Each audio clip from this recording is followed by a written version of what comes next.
Look, I just came to pick something up, that's all. I hear you. Let's keep it easy, all right? Okay. Keys in the hand. They're right here. I'm not going anywhere. The officer's voice cut through the echoing lobby before the glass door had fully closed behind him. Step back. Sir, do not take another step. The command was sharp.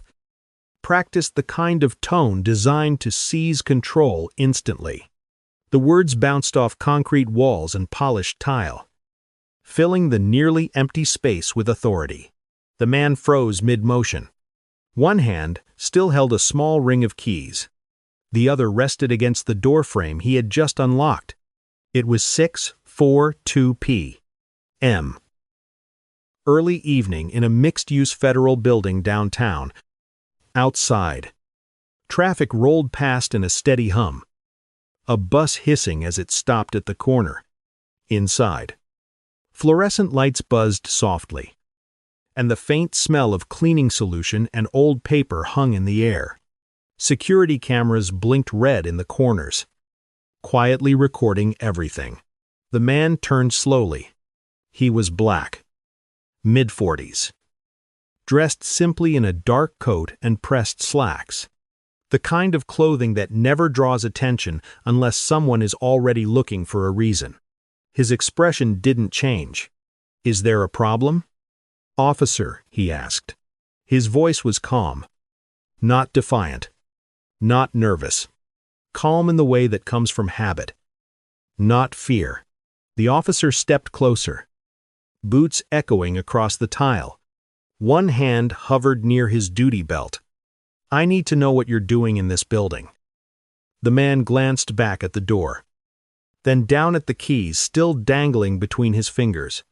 "I'm going home," he said evenly. "I live here." The officer's eyes narrowed, scanning him from head to toe. "That doesn't match what I was told. We got a call about a suspicious individual entering the building." He nodded toward the door. "That would be you." Silence settled between them. Somewhere deeper inside the building, an elevator chimed. The man inhaled slowly, then looked the officer straight in the eye. "I unlocked the door with my own key. I've done nothing illegal."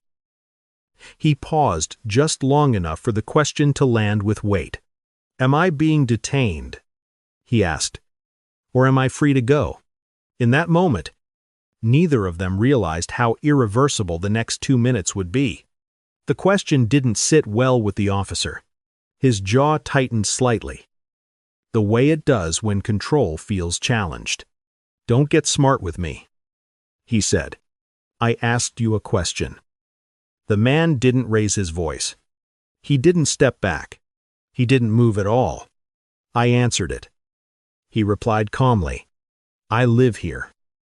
The officer shifted his stance, planting his feet wider, positioning his body squarely in front of the man. One of the security cameras caught the adjustment, a subtle change that signaled the encounter was no longer casual. "You got some ID on you?" the officer asked. The man paused for half a second, not from confusion, but calculation. "Yes," he said. "But I'd like to know the legal basis for this stop." The officer let out a short, dismissive breath. "We can do this the easy way or the hard way." Around them, the lobby seemed to shrink.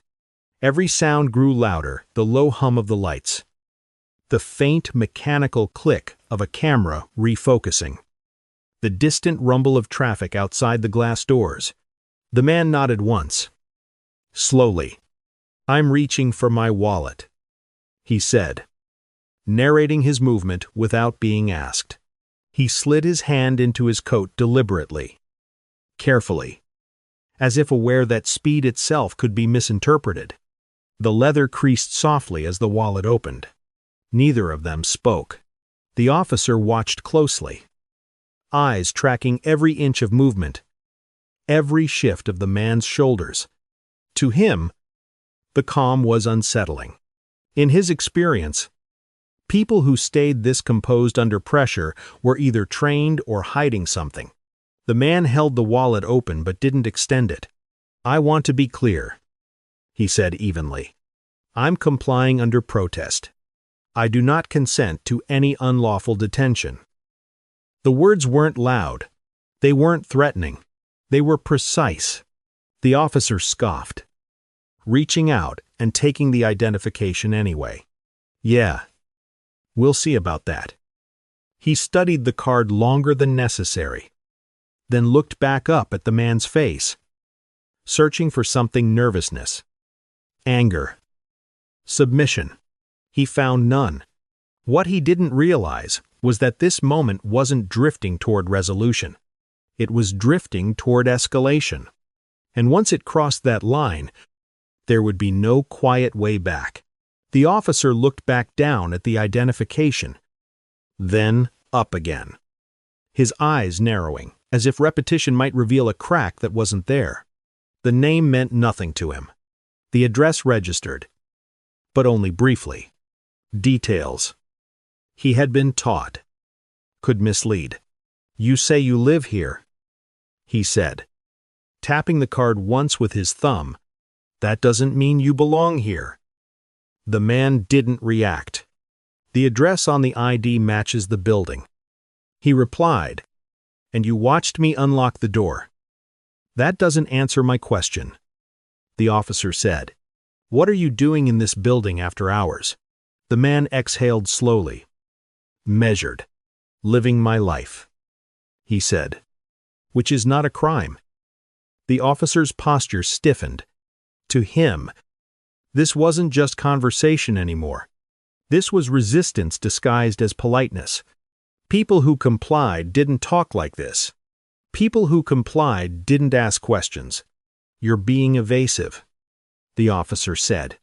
"No," the man answered. "I'm being precise."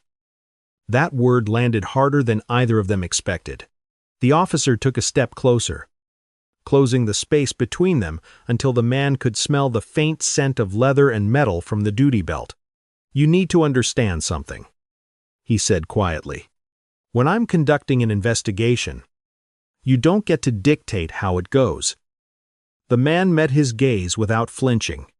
"And you need to understand," he replied, just as quietly, "that an investigation still requires legal grounds." For a brief moment, neither spoke. The cameras continued blinking. Somewhere above them, a door closed. The lobby felt smaller, tighter, as if the walls were leaning in. The officer broke eye contact first. He turned slightly, angling his body so both of them were clearly framed by the camera.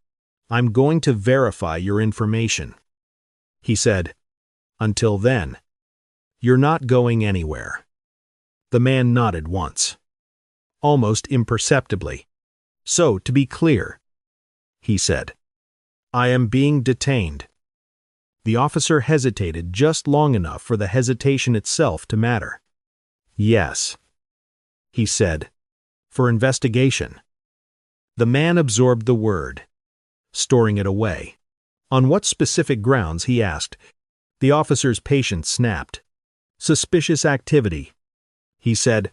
"We got a call." "Suspicious how?" the man asked. "Entering my own building with a key is not unlawful." The officer's voice dropped, edged with warning. "You keep pushing like this, you're going to make this harder on yourself." The man didn't move. His hands stayed visible. His tone never changed. "I'm not pushing," he said. "I'm asserting my rights." That was the moment the encounter shifted from uncertainty to inevitability. Because to the officer, this was no longer about a call, or a building, or even suspicion. It was about control. And control, once challenged, rarely lets go without a fight. The tension in the lobby felt immediate. But the story didn't begin there. The man standing calmly under the fluorescent lights was named Daniel H. Whitaker, and long before a uniform decided he didn't belong, Daniel had learned how to survive moments exactly like this. He grew up on the south side of Cleveland, the son of a postal worker and a public school librarian. Their apartment was small. Their rules were firm. Education wasn't optional. Respect wasn't negotiable. And silence, more often than not, was safer than argument. Daniel learned early how to read a room before speaking. Which teachers listened, which ones didn't, which adults saw him, and which only saw what they expected. He noticed which police cars slowed just a little too long when he walked home from the library at night. One summer, he watched his father get pulled over twice for a broken taillight that was never broken. He watched his mother keep both hands on the steering wheel whenever blue lights appeared behind them. Her voice careful, her movements deliberate. Those moments etched themselves into him not as fear, but as instruction. Daniel carried that discipline with him through college. Then law school. He graduated at the top of his class. Not because the path was easy, but because he treated the law the way others treated survival. He learned every rule, every boundary, every safeguard meant to protect people from arbitrary power. After clerking for a federal judge known for constitutional rigor, Daniel absorbed a simple principle: authority must always justify itself. No exceptions. No shortcuts. By the time he stood in that lobby decades later, his posture carried the quiet weight of someone accustomed to being listened to, even when he spoke softly. Not because he demanded attention, but because he chose his words with care. To the officer facing him, Daniel was just another man asking too many questions. But in truth, he was someone who had spent his entire life preparing for exactly this kind of moment, where restraint mattered more than reaction, and where the law would either hold or reveal where it had already failed. By the age of 38, Daniel H. Whitaker had been appointed federal chief magistrate judge for his district. It wasn't a ceremonial title. There were no speeches, no applause, just responsibility. He reviewed arrest warrants in the middle of the night. He weighed probable cause while most of the city slept.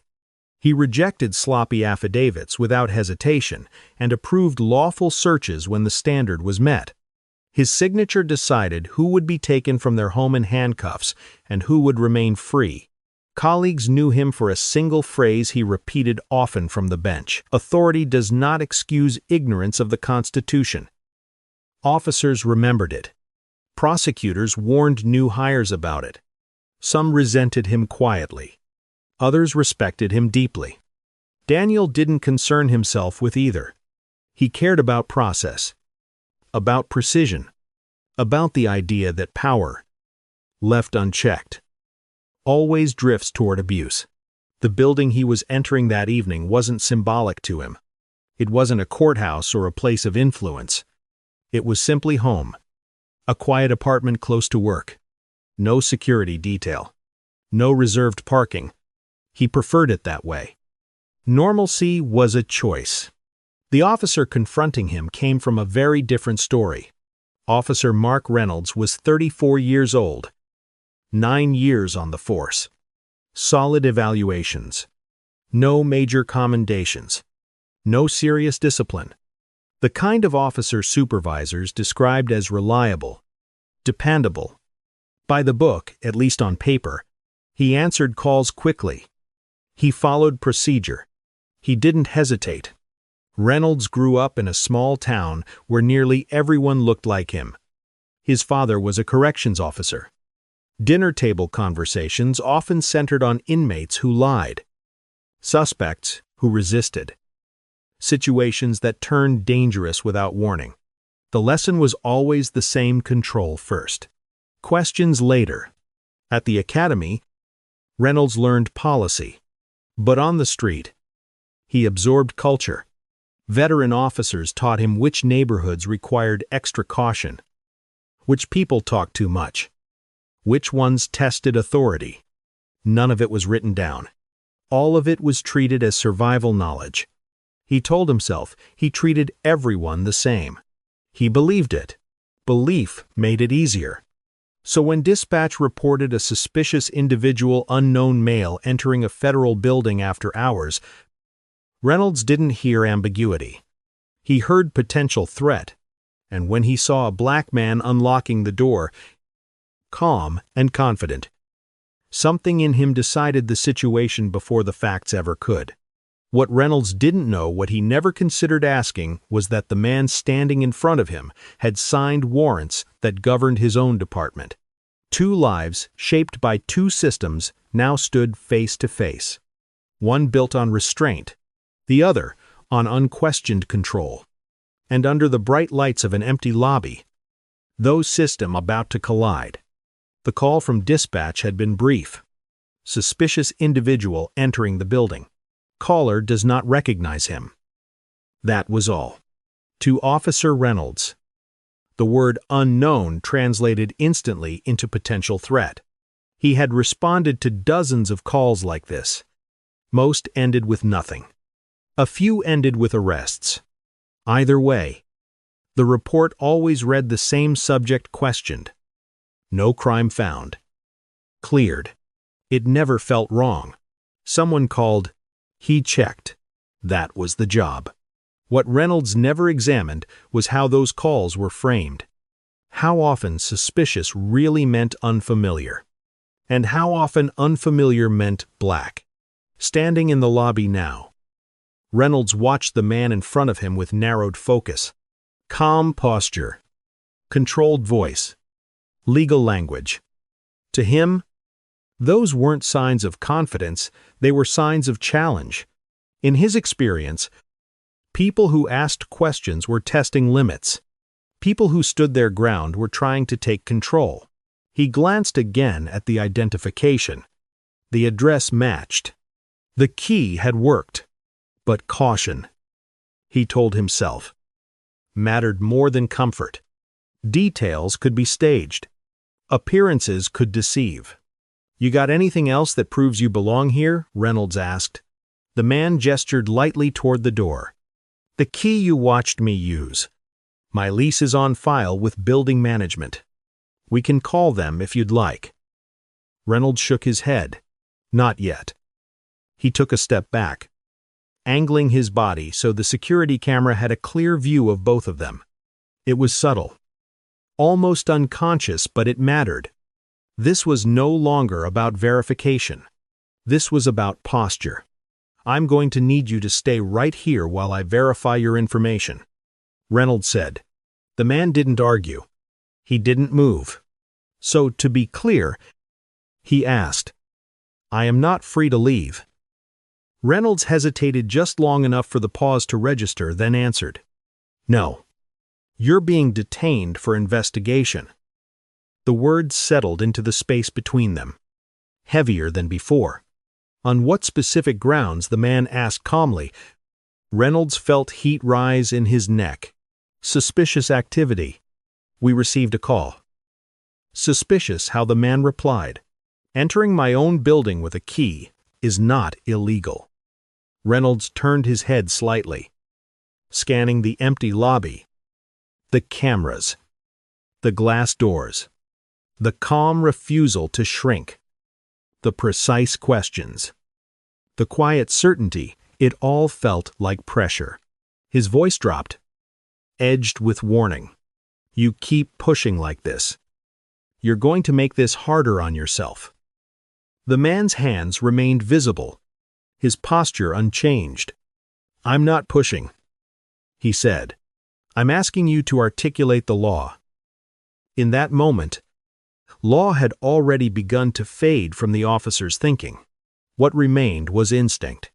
And instinct, once it takes over, rarely stops on its own.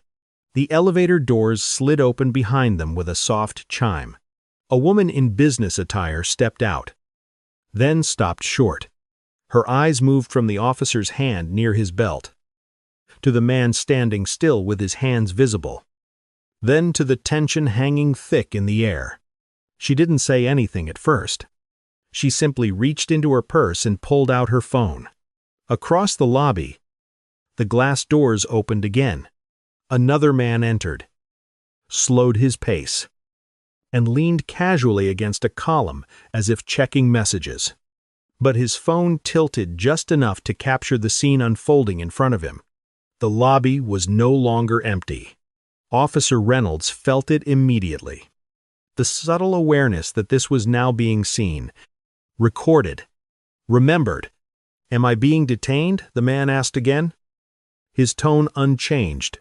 "Or am I free to go upstairs?" Reynolds exhaled through his nose. "Right now. You're being detained for investigation." The woman near the elevator frowned. "Officer," she said carefully, "he hasn't done anything. I saw him unlock the door." Reynolds shot her a look. "Ma'am, stay out of this." The phone didn't go down. Silence thickened, pressing in from all sides.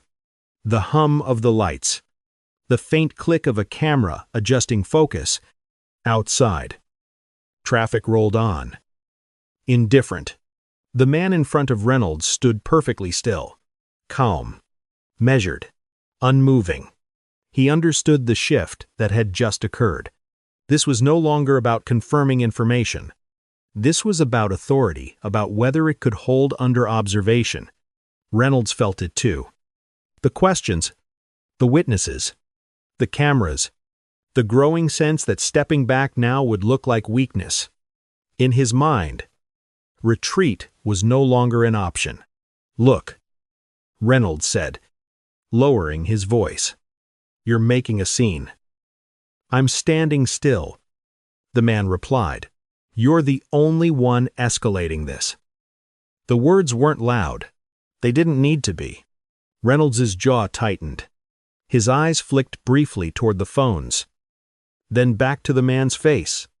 He had reached a decision not because it was necessary, but because control felt like it was slipping. And for an officer trained to believe that control equals safety, that was unacceptable. The moment was no longer drifting. It was tipping. The decision showed before it was spoken. It appeared first in the way Officer Reynolds shifted his weight. The subtle change in posture that signaled action instead of conversation. His hand moved deliberately toward the cuffs on his belt. "Sir," he said, his voice firm, final. "Turn around and place your hands behind your back."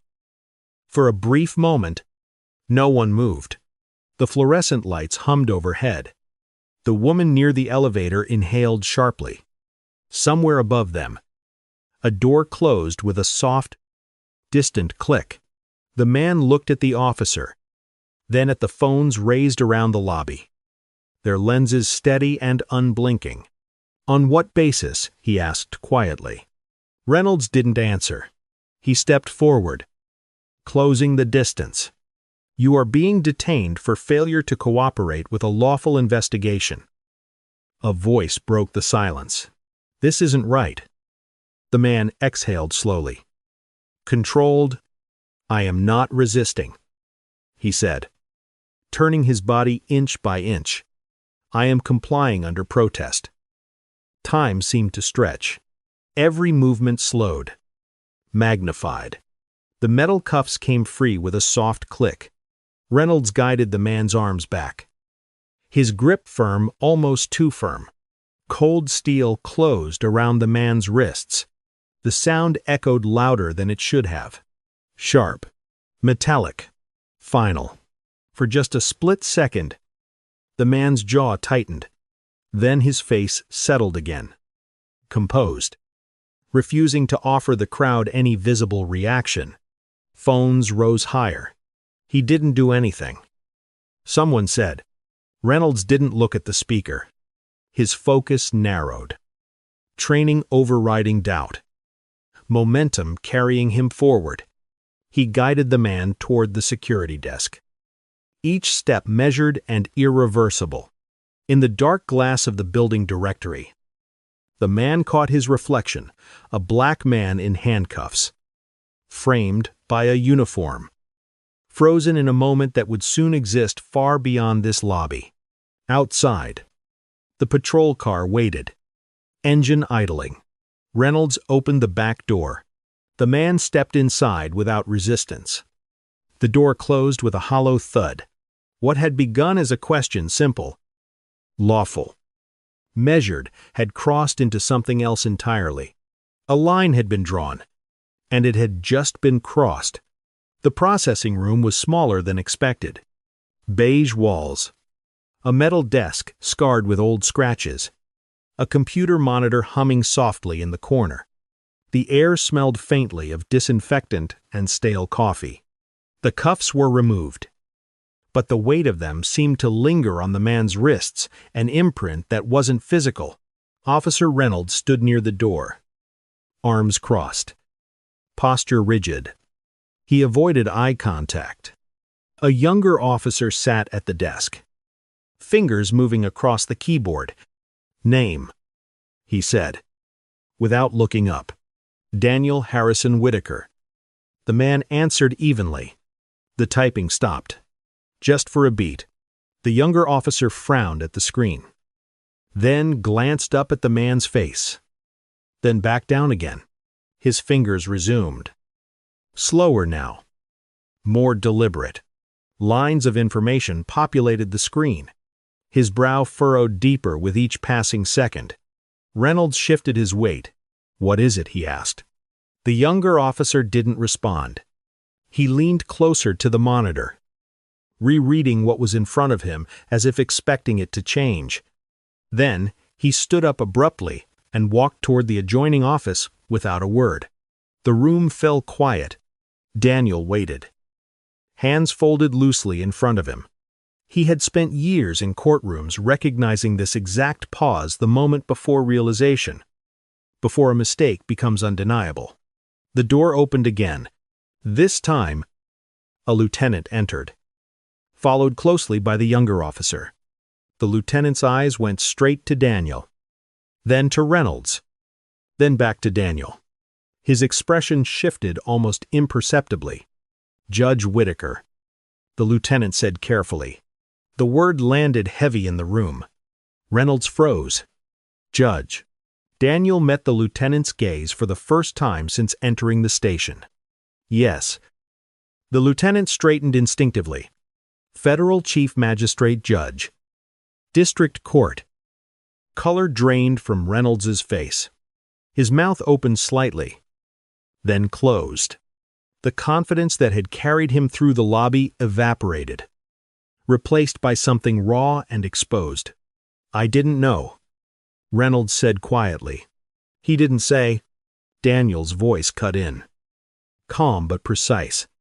"I asked if I was being detained. I asked for the legal basis. You chose not to ask who I was." The lieutenant exhaled slowly, the weight of the situation settling in. "Judge Whitaker," he said, "I apologize. This should not have happened." Daniel nodded once. "Apologies are noted," he replied. "Documentation will be required." Silence followed. In that room, authority had shifted completely, and there was no mistaking it now. The room felt smaller after the truth came out. The lieutenant turned slowly toward Officer Reynolds. His voice was low, controlled, and unmistakably final. "Turn in your body camera. Do not write your report yet." Reynolds looked up sharply. "Sir." "Now." The lieutenant repeated. Reynolds reached up and unclipped the camera from his uniform. His hands trembled slightly as he placed it on the desk. In that small motion, the authority he had enforced moments earlier collapsed completely. Daniel Whitaker stood and adjusted his coat.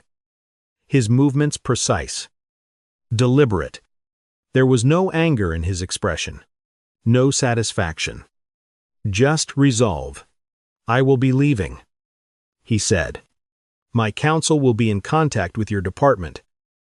"Yes, sir," the lieutenant replied immediately, stepping aside. As Daniel walked out of the room, The silence he left behind was heavier than any raised voice. No one followed him. No one spoke. By the time the sun rose the next morning, the story had already escaped the walls of the building. At Chapta Obsprezecha. M. A 34-second clip from the building's security camera appeared online. A black man unlocking a door. A uniform stepping into frame. A pause. A hand hovering near a belt. By noon, multiple angles had been stitched together. Phone footage from the lobby. Audio from the officer's body camera. Each clip added clarity. Each frame stripped away another excuse. The headline spread fast. Federal judge detained while entering his own building. Millions watched. Comment sections filled faster than moderators could respond. Lawyers dissected the footage frame by frame. Former officers weighed in. Civil rights advocates pointed to patterns that felt painfully familiar. One question echoed across platforms, repeated again and again. What was the crime? Daniel didn't speak publicly. He didn't need to. The evidence was already speaking for him, and it was only just beginning. 48 hours later, a federal civil rights complaint was filed. It wasn't emotional. It wasn't theatrical. It was precise. Unlawful detention without reasonable suspicion. Violation of Fourth Amendment protections.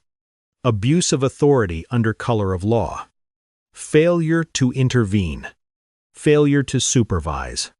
Every allegation was supported by timestamps, transcripts, and video stills. Nothing was exaggerated. Nothing needed to be. That same afternoon, the department released a short public statement. Matter taken seriously. Internal investigation underway. Full cooperation promised. Behind closed doors. The tone was very different. Officer Reynolds was placed on administrative leave. His patrol vehicle was reassigned. His locker was sealed.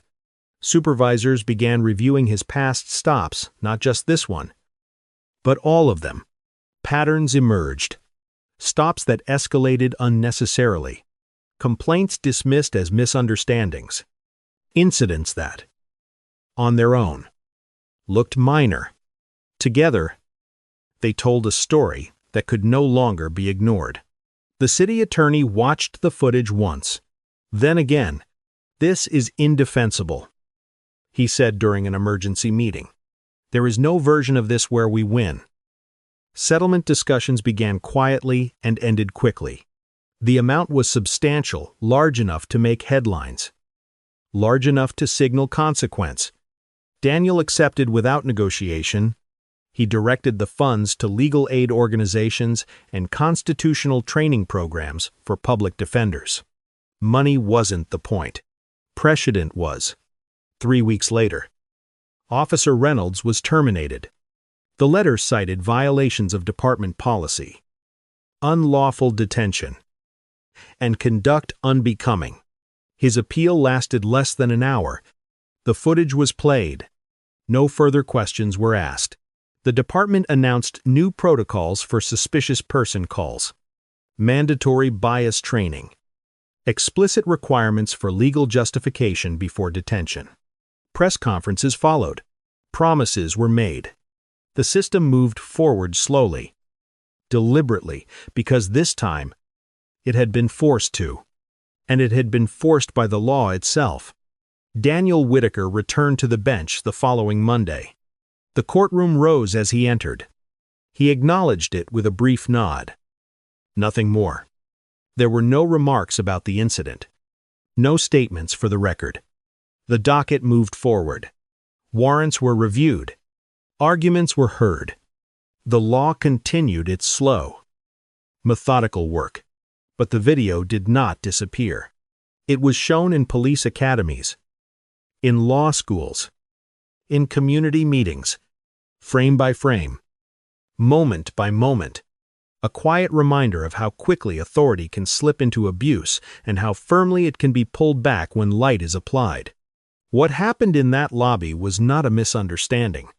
Under the Fourth Amendment, a police officer may not detain an individual without reasonable suspicion based on specific, articulable facts that criminal activity is afoot. Entering a building with a key is not a crime. Being unfamiliar to a caller is not a crime. Looking out of place is not a crime. The moment the officer ordered Daniel to stop, a constitutional seizure occurred. When he demanded identification without lawful grounds, the violation deepened. When he escalated to handcuffs without probable cause, the line was crossed completely. Courts have been clear for decades. Asking legal questions is not obstruction. Calm assertion of rights is not resistance. Compliance under protest does not create suspicion. Psychologically, the encounter followed a familiar pattern. Implicit bias narrowed perception. Once the assumption was made that Daniel did not belong, every fact was filtered to support that belief. Evidence that contradicted it was dismissed. Calm was misread as defiance. Questions were perceived as threats. This is how bias works, not loudly, but efficiently. For the public, there are lessons here. If you are stopped, keep your hands visible. Move slowly. Speak clearly. Ask whether you are being detained or free to go. If detained, ask on what grounds. Do not argue on the street. Document when possible. For officers, the lesson is sharper. Authority does not replace the Constitution. Training is not a shield if it reinforces unchecked assumptions. Every stop is a decision point. Every escalation is a choice. Daniel's case ended with accountability because he had knowledge, position, and evidence. Most people do not. That imbalance is the real issue.